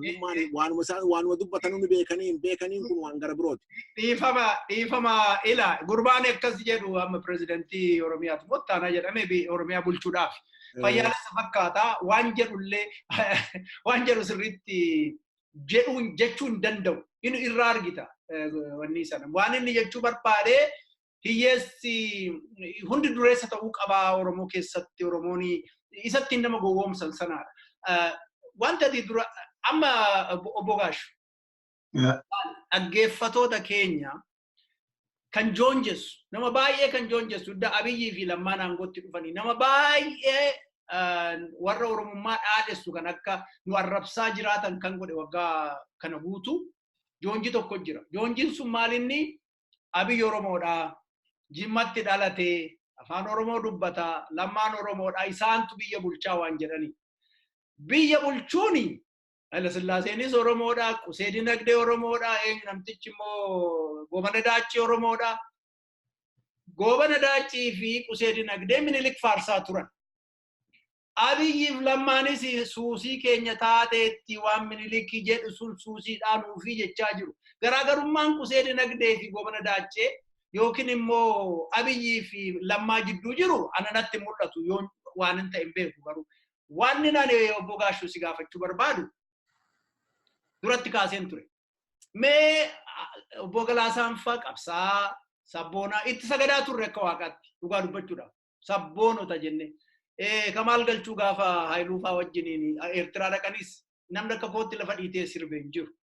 Gaafa leencoo lataa Finfinnee Yuunivarsiitii naan achi jiru dhufe Amaarri hin okkolte malee hin cabne naan jedhu harka kootu gubate otoo harka reebu harki koo na kunche. Jarri kun amma deebi'aniitu Isa Abiyyi fi Lammaan jedhan itti deebi'an. Walumaan ammoo Abiyyi immoo ittuma caalchiseeyyuu Lammaadhuma sanayyuu fuudhee iddoon ni jirurraa ijaa dhaggeeffata Oromoorraa qaba jedhamee fuudhee iddoo biraa kaa'ee namichi akka meeshaatti akka qodaatti jecha akka mi'aatti achi kaawwamee jedhama. Kuni sagaagalummaa siyaasaati jettu moo ilaalchuma namichaatu durumayyuu Minilikiini masakamee jaalala Minilikiin machaa'e moo istirateejiidha jettamoo sadan kana keessaa kamii Obbo Gashuu? Fayyaa ta'e gaaffii bu'uuraatti gaafatte garuu isa jalqabarraa kaane isa sana guduunfaatti goone isa kanatti yoo dabarra gaarii natti fakkaata. Ka jalqabaa jijjiiramni ni jira biyya keessaa isa jedhu ture magaalaa Dooktaris tuttuqee Jaaludaanis tuttuqeera. Jijjiirama akka ilaalcha keenyaatti jijjiiramni beektaa filosoofii jijjiirama jedhuun nama mirkaanee warra ammati jettu kunis jijjiirama jira baluun akkanaa jedhaniitti kaayyoo duriiyyuu kaayyoo anniyyuu waan meeqa jijjiiruutu jira. Jijjiiramni bu'uura lama qabachuudha. Jijjiirama booddeessaatu jira, jijjiirama tarkaanfataatu jira. Jijjiirama gosa lamaan kana qabatee jira. Amma Itoophiyaa keessatti waggaa tokko keessatti jijjiiramni jira kan jedhurraan dhufne ijoon dubbii keenya. Jijjiiramni Itoophiyaa keessatti guddoo kan mul'atu hin jiru. Kan jijjiiramni jedhu kun kanumti namni lafumaa ka'ee harka dha'u kana argina. Jijjiirama jira. Fakkeenyuma gabaabaa tokko jijjiirama booddeessaa jira si jechuun sitti muufi. Uummanni Oromoo waggaa hamma kana qabsaa'e waggaa 40 ol sana dura sabbootiin keenya qabsaa'e. Waggoota as dhiyoo immoo qeerroon qarreen waboon itti dhumanii kitimaatti ta'anii kaffalanii guyyaa har'aa kanaan ga'e. Hanga har'aatti ka Oromoo ajjeese, ka qabeenya Oromiyaa saamee uummata keenya hiyyummaatti galche, ka hidhe nam tokko responsibilitii isaatti fudhatee justisiif dhiyaatee jiru Oromiyaa keessa. Abaluutu Oromoodhaan hanga kana waggaa amma kana caafame hidhe, hiisise, ajjeesise, saame, saamsise. No one. Amma biyya Sudaan dhiyaa laal yengadda nu booda fincila kaasan. Nu booda yengadda waggaa tokko hin fidne. Uummati kun fincilee didee Umar al-Bashir waaqa jedhee kan namatti sagaduuf kaabinee isaa hunda justisiif dhiyeessee hidhaatti galchee murtii seeraa eeggataa jira. Because uummata miidhaa ture waggaa amma kana. Kaabineen isaa guutu biyya Ijiptii ka qeerroon irratti argite illee qabsoo kaasee waggaa amma kana ka Bushee Hosni Mubaarak irratti fincilee didee ka'ee uummati Hosni Mubaarakiif kaabinee isaa justisiif dhiyeessee murtii eeggataa jira. Kan isa miidhu. Seeratti dhiyeesse. Seeratti dhiyeesse. Biyya lafaa akkanumatti jira. Biyya hundatu erga fincilee qaama irratti fincilee kana seeraaf dhiyeessa. Ka Oromoo garuu hammana dadhabeetti hammana dafqee fidee fincilee fixee qeerroon nama tokko qeerroodhaaf mootota aangota keessa ka dhiyeesse. Qabeenyi keenya hangana saamame albuudituu nafi ka lafa jala jiru ka lafarra jiru tuu nafi saamame lafti keenya saamame qotee bulaan keenya bara baraan hiyyoome gabbaree bulee mootummaas ta'e kaapital soosa gabbaree bulee hanga kana kan isa gabbarsiise tokkollee jeesisi wannoofi mana seeraatti dhiyaanne seeraaf jijjiiramni tu jiraata waggaa tokko keessatti kanadha tu dhiyaata waggaa tokko keessatti inni bu'uura akkuma Jaalodaan jedhe jijjiirama booddeessaa hedduu jira anoolee seenaa anoolee cabsuu anooleetti ummati Oromoo hin dhumne jedhanii calanqoo seenaa cabsuu finfinneenuu kan isaanii miti jedhanii ija bu'aasanii wajjes dhufuu giddugaleessa Oromiyaan naannoo Shawaan keenyadha lafti kun keenyadha kan jedhu seenaa Oromoo wanti jedhu yoo hin jiru akka barbaadanitti Oromoo arrabsaa jiru miidiyaatti bahanii garuu sabni Oromoo tokko nam tokko sabni Oromoo jara kana akka sabaatti arrabsee biyyan qabani jedhee gadillee isaan xiqqeessee miidiyaatti bahee hayyuun Oromoo fi dhaabonni siyaasa Oromoo tokko illee dubbatu. Tokko hanga isaan Oromoo xiqqeessaa jiran. Mootummaa keessa taa'anii Oromoo xiqqeessu. Caasaa gurguddaa keessa taa'anii Oromoo xiqqeessu. Hayyuu taa'anii Oromoo xiqqeessu. Mootummaan kun waan akkatti hin dubbatu. Utuu xiqqeessuu ta'e utuu sabni Oromoo fi hayyoonni Oromoo gabbahanii waan isaan jedhan kana deebiisa saba isaanii xureessanii jedhanii biyyattiitu jeeqamu. Gooliin taane keessa ga'a. Naannoo isaan arrabsan kanatti saba Oromoo arrabsan uummata isaanii Finfinnee jiru qofa laalan malee warri Habashaadhaas uummata kan kutaa Oromiyaa keessa jiru ilaala. Oromoo keessa jiru. Qeerrootti marsee jira. Saba keenyatti marsee jira. Waan akka guyyaa tokko uummata isaanii irraa nagadee irraa bitee waliin jiraatu ofitti qabee Oromoo. Akka isaan Oromootti hammaatan Oromoon ittiin hammaatan jechuudha mootummaan ilaala. Jijjiirama sakkamtu jira. Kanaaf jijjiirama jecha televizyiinii bahanii akkuma nama advencharii hojjetee ka Hollywoodii nama hojjetu kanaatti jijjiirama jira jedhanii faarsu malee dibbeen jijjiiramaadha hin jiru. Qotee bulaan keenya jireenyi iyyuu itti hammaate, karaan hin jiru, hospitaalli hin jiru, manni barumsaa gaarii hin jiru, hojiin hin jiru. Mee Oromiyaa keessatti yuunivarsiitii fixee ijoollee meeqadha kan hojii dhabee taa'u? Daataa isaa iyyuu hin qabu mootummaan naannoo Oromiyaa. Hangam akka ta'e kan yuunivarsiitii fixee, kan hojii dhabee, kan karaarra jiru hin qabu. Kan hojii argate illee uummatatti gabbee TV'tti naasa'an. Hanganatu hojii argate barana, hangana hojii qabsiisne kan jedhu. Keessuma darbanii dhiyoo Oromoodhaan hojii kan dhabde kan yuunivarsiitii fixe gabbu'iitti kophee haxaa'e kopheedha hojii haxaa'u hojii argachuun jedhanii kophee haxaa'utti gad xiqqeessanii uummata keenya. Uummata abbaa warqee, uummata abbaa albuudaa, uummata abbaa midhaanii, uummata abbaa bunaa, abbaa loonii, abbaa dachiidhaanii gabbu'ii kophee haxaa'ee hojiin achirraan tuffatamu jalqabama. Uummati keenya kan xiyyaara oofuu qabu, kan investara meeqa ta'uu qabu, kan kanaaf qabsaa'e, qabeenya isaatti dhimma ba'uuf uummata qabsaa'e, ijoollee keenya sadarkaa gabbu'aatti iyyuu hawwuuf jechuudha. Akkuma dur Amaarri nuun jettu sana. Ati harreettee Oromoo arrabsitu. Inni gowwaan yeroo hunda kan isaa gadiidhaa eenyudha? Harreedha waan ta'eef harreen asee ta'e jedhee harreedhaan of dorgomsiisa. Yeroo of arrabsu ka Amaarri arrabsitu. Ka jarri ittiin nu arrabsanii. Ani harreen agoote moo so akka kanatti har'a ijoollee keenya hojiillee tun qabsiisi waan gadii malee waan oliillee yaadaaf hin jira. Kun jijjiiramadha hin jennu. Jijjiiramni namni qabeenya isaatti dhimma ba'u biyya isaatti dhimma ba'u isa jedhudha. Kanaaf kan gama kaan dhaabota siyaasaa Oromootti kan booda irra kaaste dhugaadha. Dhaabonni keenyi baay'een isaanii karaa walabummaa malee Oromoo iyyuu hin baasu. Addi bilisummaa Oromoodhaa walabummaa irraa kaate iyyuu jedhanii dhaaba iyyuu dhiisanii akeeka walabummaa Oromiyaa walaboomsine iggitiitti horra. Daangaa jettiyyuu iggitii horra jedhanii waggaa dheeraa warra qabsaa jedhanii jiru jechuudha biyya alaa keessatti.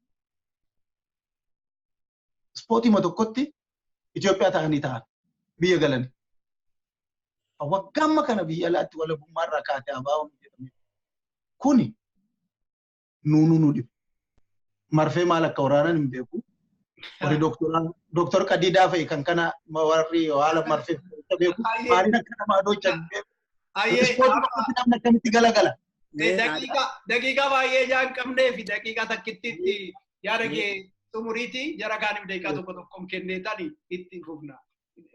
Xumure kanaaf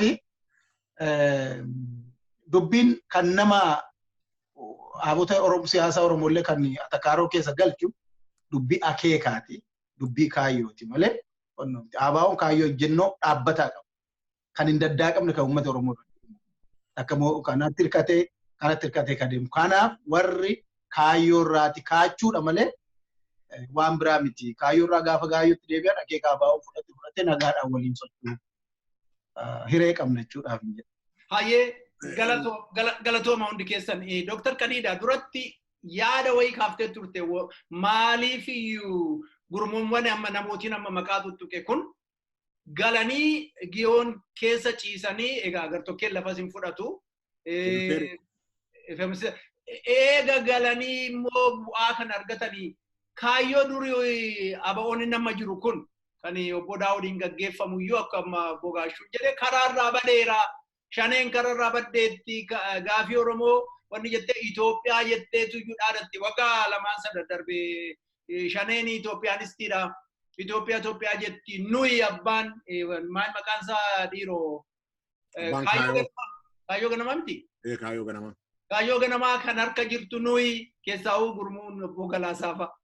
Har'a sun hundumtuu akkuma hurrii harkaa badee Itoophiyumatti galanii horii amma argatan sana rakkatanii Ingiliiz kana jiraachuun welfeerii kana nyaachuun rakkataniitu moo dulloomne irraa jedhanii abdii kutatan isin achi daldaluu hin danda'u isin achi mana barumsaatti deebi'ee dulloomne irraa deebi'ee barachuu hin danda'u kan jiru lubbuu koo waan nyaatu tokko argadhee iddoon ciisu argannaan sooroma kan na baasisu kana jedhaniitu moo jibba silaa aba'oo amma Obbo Daawudiin durfamu kanarraa qabanirraa ka'aniitu mora kana hundaa hojjetu. Daqiiqaa tokko Dr. Qadiida.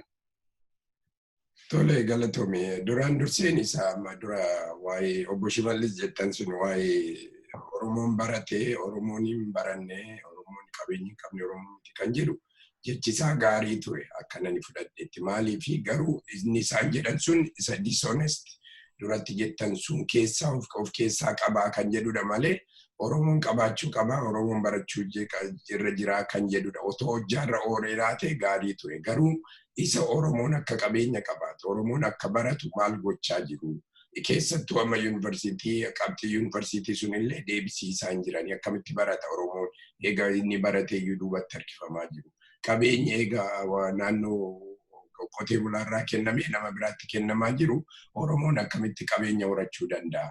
Jecha duwwaanii Oromoo barsiisuu barataa gochuus hin danda'u Oromoon qabeenya akka qabaatus qabaachuu hin danda'u jechaadha.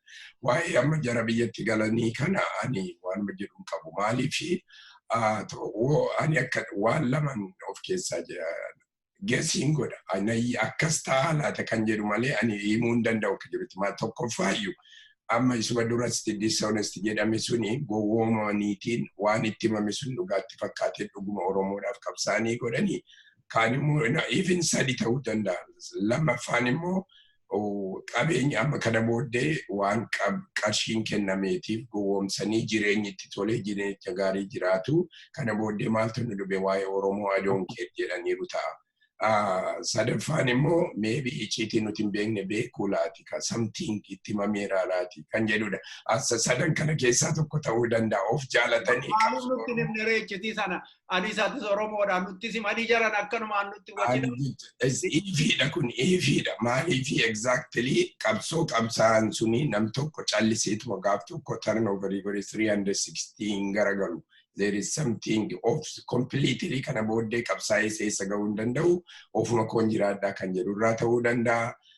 Akkuma isiniin jedhe sun immoo gowwoomaniitiin gara fuulduraa mee yeroo kenninaaf jedhaniis ta'uu danda'a. Kaan immoo akkuma jenne sun waan hin beekne jira laati kan jedhus akka takka maaliifi namni tokko waan ati expecting goone unusual nam tokko amma gurraacha kana gurraacha miti adiidha siin jedhee hoggaa si mormu. There is something jetteeti yaaduu sirra jira. There is something malee utuma argitu adiidha too jettuuni way gurraacha too jettuuni gurraacha miti hoggaa siin jettu something jira laata nan hin beekne jetteetiin yaa siyaachisuu danda'a crazy yoo taate malee jechuudha. Kan hin danda'an. Odaa ifama waa tokko. Amma sadan keessan iyyuu waa baay'ee tarreessanii keessan. Waan opiniyoonni hojjette bara 1991 kaatee ka'ee amma ammaatti akkatti aboo gowwoomsan inni durii walum faanayyuu wayyaanee wayya maaliifin ministeera furnuu kennanii waggaa tokko keessatti afaan Oromooyyuu ismatuu gadi dhaabee bahee barcuma 12 nu kennanii amma waa'uun qabnu Abiyyi nu gowwoomseedha. Agaa maal goona amma Dr. Abiy street smart ijoollee araadaa markaatoo nama gowwoomsitu goonee yoo achi keenye namichi kun street smartiidha. Garuu agaamaanii street smartiin siyaasa keessatti hojjechuusaaf hin hojjenne hin beeku. Markaatootti waan hojjetu baay'ee jira. Si butatee kan baru. Garuu jibbi Abiyyi Oromoo irraa qabu hima calaqqisa karaa baay'ee. Kaaruma hundaa'u mana Minilik haaromsuu, Minilik faarsuu, Haile Sillaasee faarsuu, maqaa Oromoo lagachuu Oromoo waan jedhambe tokko laga kan biraa duubatti deebite Oromoo kana addaan qoodee ennaanni dubbatu dhageessoma wallaggi najjeefti jedhee ennaanni dedeebisee dubbatu wallaggi kun waanuma uummata Oromoo hin taane gosa biraa uummata farra ta'e wayii godhee sammuu Oromoo keessatti waan sana itichuu barbaadee ture. Eessaa burqee jibbisuun Oromoo eega ta'e namichi kun Obbo Odaa daqiiquma tokko keessatti. Hayyee bareeda dura garuu waa tokko daqiiqa tokko illee natti hin fakkaatu garuu waan obbo Ibsaan jee irratti waa jechuu barbaadu waan obbo Shimallis jee san irratti kan barnootaa fi qabeenyaa san irratti akka inni Dr. Qadiidaan jee kanatti natti hin fakkaatu kan jedhu clear cut kan kana hin qabne Oromoo mitii jee dubbate silaa Oromoon kana qabaachuu qabdii kompiitillee godhuudhaa fi saboota birooti wajjin jee dubbate akka birootti fudhachuu dandeenya garuu kun clear cutidhaan duwwanni jee kaan immoo wanni jechuu baatu reefuun tan hoggaati jechoota gartee isaan dhimma itti bahaniif jaalachiisuudhaaf ilmaan Habashaa biratti dhimma itti bahan jettee jirti. Kun maal fidee kan jaaniif itti ilaalan itti fakkaatu gaallaa aygazaanim kan jiru fide isaan kara kaaniin immoo command post Oromiyaa bakka Oromiyaa keessatti wanni jaani biyyattii command postidhaan bulchisaa jiru. Biyyattii gaafa ati biyya tokko command postidhaan bulchuu jalqabde nagayni biyyattii san keessatti hin jiru jechuudha. Uummanni sanis uummata sanis amantaa irratti hin qaban jechuudha. So kana akkasitti ilaala gama kiyyaanii waan ati reefuun tana jettee sanatti garuu jarri gaallaa aygazaanim jechaa jiru. Isaan akka fedhanitti gartee fiqirii maarree wanni hajajjaan malee maddamarii fi maal kana hundaa hajajaan malee isaan eenyu akka tahan beekan gaallaadhuma isaan biratti akkasitti beekuu qaban. Waan fedhan isaan jaanii isaan ni jaalanna jaanis wanni jaanii garuu wanni tokko beektaa wanni gartee na gammachiisaa tokko. Haala ammaan tana jiraa kana keessatti fakkeenyaaf amma Amaarri akka Oromoon mirga tokkollee hin qabaanne haaluma tanaan dura keessa turte kanatti akka bultu barbaadde. Garuu wanni na gammachiisaa tokko maal seete beektaa? Haala isaan hojjetan kun hundinuu ifumatti dhukaasaniiti sadarkaa wal fixuudhaa gahan. Deemanii Banishaangul keessatti nama ajjeesanii innezi xiqqoo shaanqilloo maarree jaan dhufanii qimaanti fixutti jalqaban. Qimaanti immoo nuti gartee sadarkaa nuti kooshiidhaaf ifin jiru geessan jechuudha.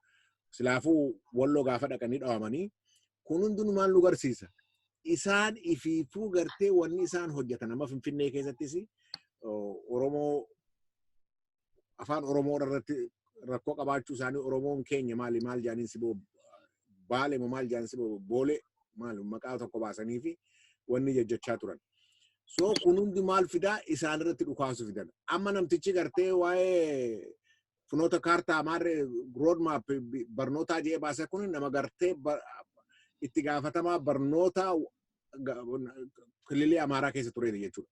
Amma fidanii isa gartee wanni zoonii wanni sadarkaa biyyoolessaa isa godhaniiti waan achitti dhimma itti bahaa ture naannoo Wallootii fi kana irratti gartee Oromoolee jiranii fi kana irratti gartee Amaareessuudhaaf assimileet gochuudhaaf dhimma itti bahaa ture san Oromoo irratti fidee immoo biyyoota adda addaa irratti Oromoo qofaa miti saboota adda addaa irratti fidee akka hojiirra ooluuf funoota kaalsaa san baase. Ifamaa wajjin yeroo kutee jiran. Daqiiqaan kee dhumteetti Obbo Gashuu gabaabsitu manaa himiilaa gowwoomne irraa jettaniitu sadan keessan. Asirratti wanti isin an gowwooma hin jenne laal gowwoomne hin jenne. Uummata gowwoomse irraa jettaniitu. Laal uummata gowwoomsuudhaaf tattaafachaa jiru malee akka adda bilisummaa Oromootti gowwoomne hin jenne. Qabxiilee laalamtu waan eegamne kan uumameetu jiraadha. Fakkeenyaaf amma asumarratti waan akka hima dhagaye.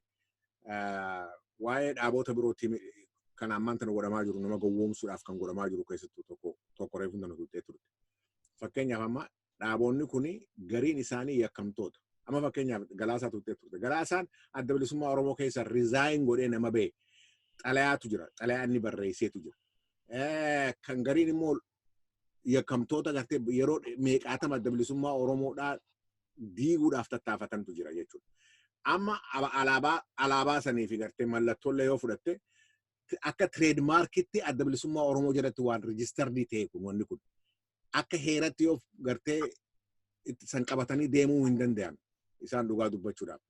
Garuu wanni akka amma jarri OPDO maal laalti jara kana nuti waliif finnee nu jala galanii jiranii waliif finnee yoo gartee akka dhaabatti dhaabaan adda bilisummaa Oromooti jennee adda bilisummaa Oromootiin kan morkan goonu taate tokkoffaa humna adda bilisummaa Oromoodha addaan facaafna lammaffaa immoo nullee gargaaranii kan jiru irratti gartee xiyyeeffatanii waan akkanaa kana godhaa jiran. Irratti hojjetaa hin hojjetu waan gara birooti. Anillee Obbo Gaashuun gaafadhe galatoomi ibsa keetiif tokkoffaa Obbo Gaashuu ila ati waa baay'ee tuttuqxayyuu ji'a tokko qabxii ji'a tokko irratti haasa'uu dandeenyu kakaaftanitti hundi keessan bara 1991 ka'ee hamma har'aatti waan ta'e keessaa immoo jarri kun waggaa tokko kana keessatti waliigaltee sana diiganii fakkeenyaa fi nama hidhuun mo'atamuudha nama hidhaa jiru nama ajjeesuun mo'atamuudha jedhan nama hidhaa jiru.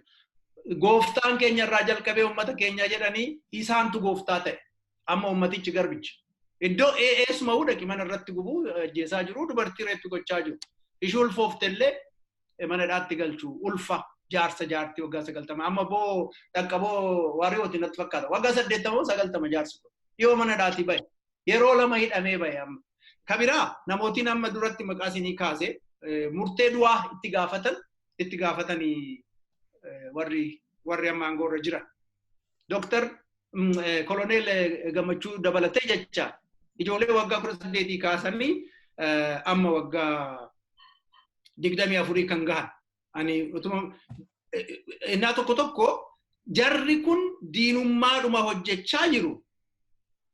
Isa immoo bira darbanii egaa gowwoomsaan kun sadarkaadhaan hojjeteeraaf amma ammaatti. Bareeddee hojjeteef. Kan biraa immoo kan isaan cillaafkatan gara Amaaraatti. Waa'ee qorannoo amma Dr. Rundaassa waan irratti koomisiiba. Mee haasaa kee dammaan qaba.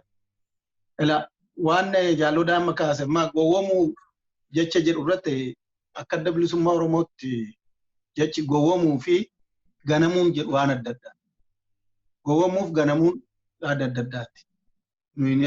Ni gowwoomne miti. Gowwaa taatee miti ni ganamne ganamuun waan jiru ganamuu jechuun namni waadaa walii galee walii kakate akka namaatti dhugaa walitti himee kana waliin hojjenna jedhe yoo inni tokko irraa maqe ni ganamte akka ganamuun immoo ABO qofa miti ka biyya galee ganame uummata Oromoo walii gala ganame promise after promise uummata Oromoodhaaf kan ganame waggaa kana keessa asmi ummatatu ganame gowwoomfamuu caalaa ni ganame. Ammagaa fudhadhe gowwoomuu miti hin ganamnee jarri gantuudha. Gantuun immoo daandii ittiin deemtu kana beekaadhumayyuu gooti wallaaltee miti. Kun egaa itti cicheetti fufaa jechaadha. Kan ammoo kan arginu gaafii dhumaati sadan keessaniitiif maaliif hin daqiiqaan keenya dhumeera. Gowwoomsuu kanaan aangoorra turuu barbaadu jecha. Aangoorra turuudhaaf humna faranjii Faransaayii Ameerikaa fi Israa'el irraa gaafatanii Israa'elitti leenjii dabalatee jechaadha. Gaafatanii dhufee kottaa nu marsaa jedhanii anjabaa kana baay'isuuni biyyi nagaa miti qoran waan maqaansaa filannoo hin dabarsinaa. Biyyi nagaa miti achiinis asiinis uummanni tasgabbaa'ee hin jiru waggaa 5 dabarsinaa jechuuf deemu jecha akkanaa galitti egaa kun sadarkaadhaan akkatti aangoorra irra turan sirriitti lafa kaawwatan jechaadha karoora gaarii lafa kaawwatan jechaadha waggaa 5 booda immoo 5ffaatti fufuu akka durii korojoo hatuunuu barbaachisaa miti akka na wayyaanee 100% mo'anne jedhanii namni akka addunyaadhaatti ka'uun barbaadanii akkanaa galutti mala gamnummaa gaariidha jedheen ilaala. Tole waggaa 5 darbee maal goona? Filannoon yoo ta'uu baate akka isaan deeman kanatti filannoon kun hafe maali Oromoon carraan inni qabu? Obbo Gashuu ati isaan deebisiiti Obbo Odaa sanuma nu deebisi Dr. Qadiidaan kan dhumaa yaada gudunfaa nu kennitachaa. Oromoon carraan inni qabu chaansii baay'ee kennaa jira mootummaa kanaafis ta'ee dhaabota siyaasaa Oromoodhaaf.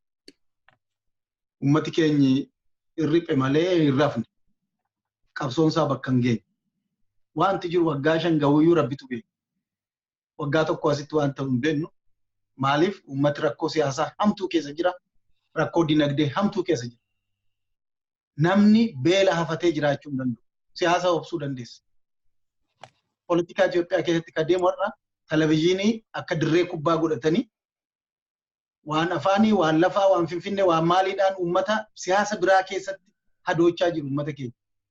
Garuu baadiyyaa keessa waan nyaatu qaba. Har'a Oromiyaa keessa gaafa xaa'oon qabu Oromoo. Gatiin isaa baay'ee samiitti kutu. Xaa'oo bitee kan lafatti hin qotu kan piroodaaktiin inni achirraa argatu iyyuu gatii isaa hin baasu. Lafa gadhiisee baqataa jira. Maatii isaa dhiisee faca'aa jira. Rakkoon diinagdee iyyuu, rakkoon beelaa iyyuu, hiyyummaan isa hin hafachiisu qabsoon itti fufaa jechuudha. Qabsoo itti fufa waan dhufu hin beeknu. Qabsoo itti fufuu kana keessatti deemsa qabsoo keessatti mootummaa kanatti waan dhufu uummatu irraa jalaa ilaalaatti deema. Kana tasgabbaa'ee mootummaan waan walii galee dhaabota siyaasaa wajjin tasgabbaa'ee baajata biyyichaa, ikonoomii biyyichaa sirnatti godhee olumaa gadi deemanii fixuurra uummati sun rakkina keessa akka bahutti yoo taa'ee tasgabbaa'ee itti yaadiin Oromiyaan naannoo keewosii hamaa keessa. Baay'ee ulfaadhu Obbo Gashuu dhiifama ijaan jidduutti sukute yeroo keenyatu deeme Obbo Odaa gabaabsutti manu nugudu. Dubbiin karmama Gashuun jechaa jirudha. Kana hunda kan fide rakkoodhuma isaan uumaa jiran akka ta'etti hubachuun kan duraa tokkoffaan kana. Rakkoon isaan fidan kun sadarkaa duratti maali kaampii waraanaatiin ummata bulchuudhaa fi hidhuu, ajjeesuu, saamuu kanaatu fide. Waan ja'an immoo hojiirra oolchuu dhabuutu fide. Kana hunda hubatanii yoo irraa deebi'anii ummata ifitti wanni jajja'anii namoota biroollee dhaabota biroollee yookaan immoo biyyoota biroollee keessaa affeerrachuun irra hin jiru. Garuu inni guddaan as keessatti maali kan jettee yoo na gaafattu ummanni Oromoo ammayyuu taanaan gaafiin isaan kaasaa turan baroota meeqaatam itti dhumaa turan jireenya isaanii itti dhabaa turan hin deebine. Kanammoo waan soba isaan oofan kanarraa if dammaqanii if eeguutu irra jiraan kan jedhuun qaba. Yoo kun ta'uu baate garuu rakkoon guddaatu dhufaa amma fakkeenyaaf elekshinii gartee elekshinii kanaan dirana itti rakkadhu beek. Akka Oromootti yoo ammaan tana gartee wanni ati barbaadu ta'uu baate fuulduraalee itti dhufuu ni danda'a. Garuu Oromoo qofaaf osoo hin ta'in saboota biroofillee rakkoo guddaa akka qabutti ilaalla. Amma akka mootummaatti sadarkaa mootummaatti mee waan gartee silaa wayyaaneen hin goone command postiidhaan uummata bulchuudhaaf tattaafachuu dabree kan birootillee alaa afeeranii akka gartee rakkoon uummata keessatti wanni hin jenne kan jedhu kana wanni isaan kana godhanii fi akka sadarkaa duratti diinni isaanii Oromoo akka ta'e labsaa jiru kana ni arkaa jirra. Oromoo irratti immoo maal godhuudhaaf deemu wanna kana fidanii mootummaa masaraa isaanii eegsifachuu qofa osoo eegsifachuu dhamoo wanni isaan barbaadan maallaqa moo training moo akkati jettetti maal barbaadanii isni jiru gaafiidha. Ummanni Oromoodha kana hundatti dammaqee if eeguu qabaa. Sadarkaa gartee amma jirru kanatti ijoollee Oromootu achi jira je'eef dagachuu osoo hin ta'in ammaas taanaan abbaa fedhee yoo masaraa san jiraate gaafiin uummata Oromoodhaa hanga akka hin deeminitti beekuutu irra jiraa kan jedhu. Amma fakkeenyaaf har'aan tana waliin dhagayaa ture Obbo Leencoo fi Obbo wanniitu Johartu haasawaa ture. Johar maal jedha dhaaboonni Oromoodhaa yoo wal ta'uu baatan dhaabaan dhaaba sadarkaa jirutti gara dhaaba dhaabuu gartee waan ijoollee itti fakkaate na fakkaata. Dhaaba meeqaatamtu dhaabee hin dandeenye ammaas hin danda'anii innis gartee daldaalaa miti dhaaba dhaabuu jechuun uummata bakka bu'ummaa uummataati gaafii uummataati sagantaa uummataa bakka buusuudhaati. Garuu inni wanni hanga ammaa hojjechaa ture dhaabbina tokkoon osoo hin ta'in dhaabbina 150 deeme dhaaba dhaabbachuu hin danda'u. Kun waan akkanaa kun kan agarsiisu maali? Ammallee warri aktivistoonni fi injaan kunis Johar dabalatee kan birootilleen dhaabbina tokko uummata Oromoo irratti yaada Oromoo irratti akka hin qabne agarsiisa. Silaafuu opiidiyoon fi karaa adda addaa jirti. Kanneen sabboonota achi keessa jira. Kanneen immoo akkuma reefu jirretti rakkoo uummata irratti uumaa turantu jira. Kan jarreen kana wanni seera jaratu oolchuu dhiisanii ummata Oromoodhaa deemanii hidhuun ati miseensa dhaaba kanaati jechuun rakkoo guddaadhaatti itti uumuudhaaf deema kan jiruun qaba viidiyoo. Baay'ee galatoomi Dr. Kadiida yaada gabaabduu.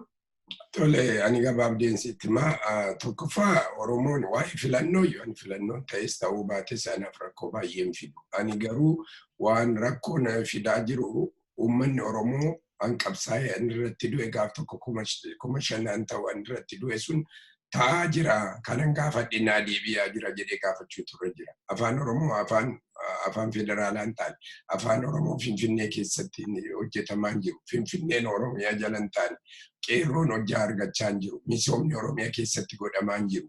Eenyuyyuu haa filatamuu dhaaba eenyuyyuu haa ta'u uummanni Oromoo amma deebiinsaa deebi'utti of qopheessee of gurmeessee isa dur caala 2011 2012 14 caala of qopheessee eeguu turre jira. Kana ta'uu baate finciluma akka durii sun itti fufamuu turre jira malee filannoon yoo ta'uu baates gaaffiin uummata Oromoo amma hin deebinetti Oromoon of qopheessuu turre jira. Gowwoomuun irra hin jiru.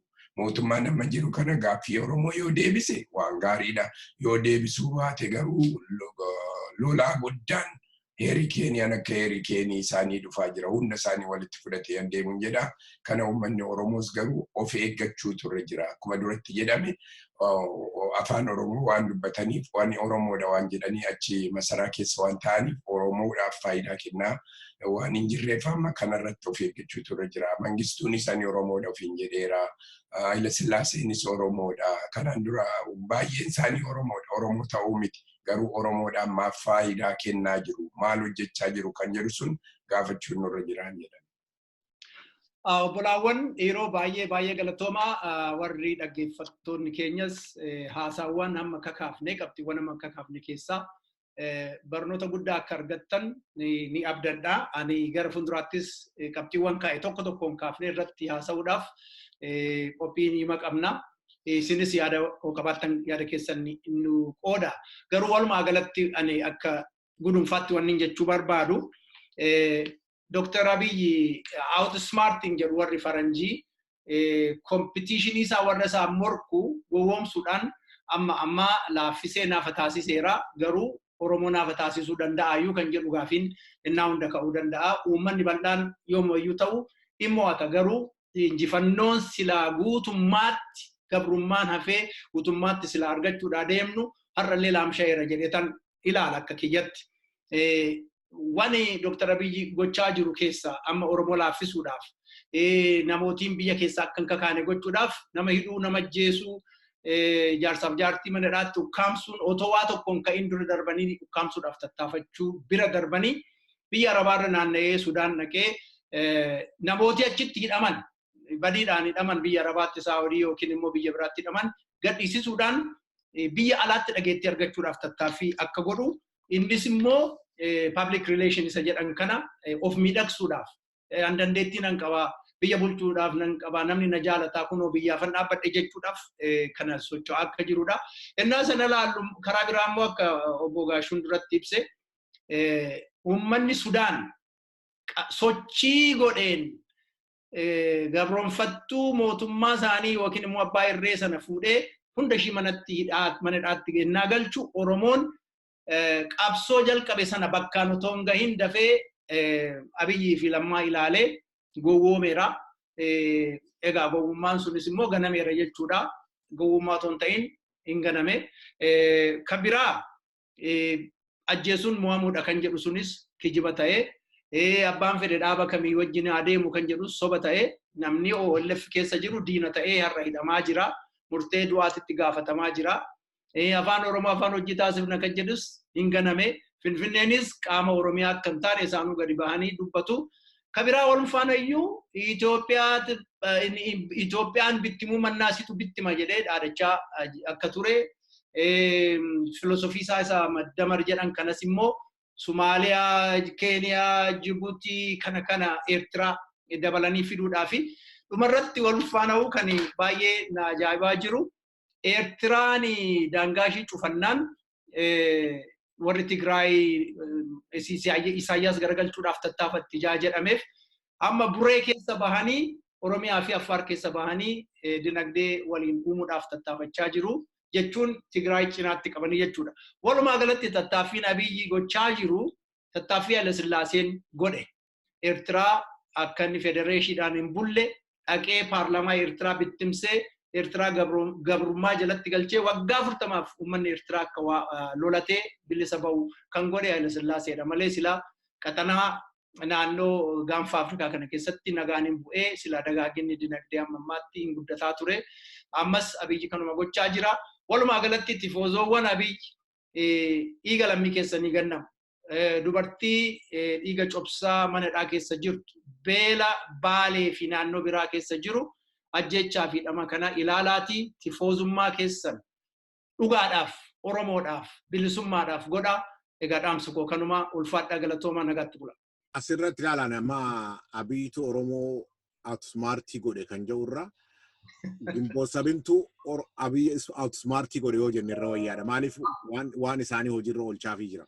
Haa ta'u naagaleera hundaafuu akkuma ta'etti dhaggeeffattoonni keenya dhaggeeffattoonni fi daawwannoonni keenya kanaa fudhatanii irratti haasa'anii torbee walitti deebina nagaatti. Baay'ee fayyaa ta'an. Baay'ee fayyaa ta'a.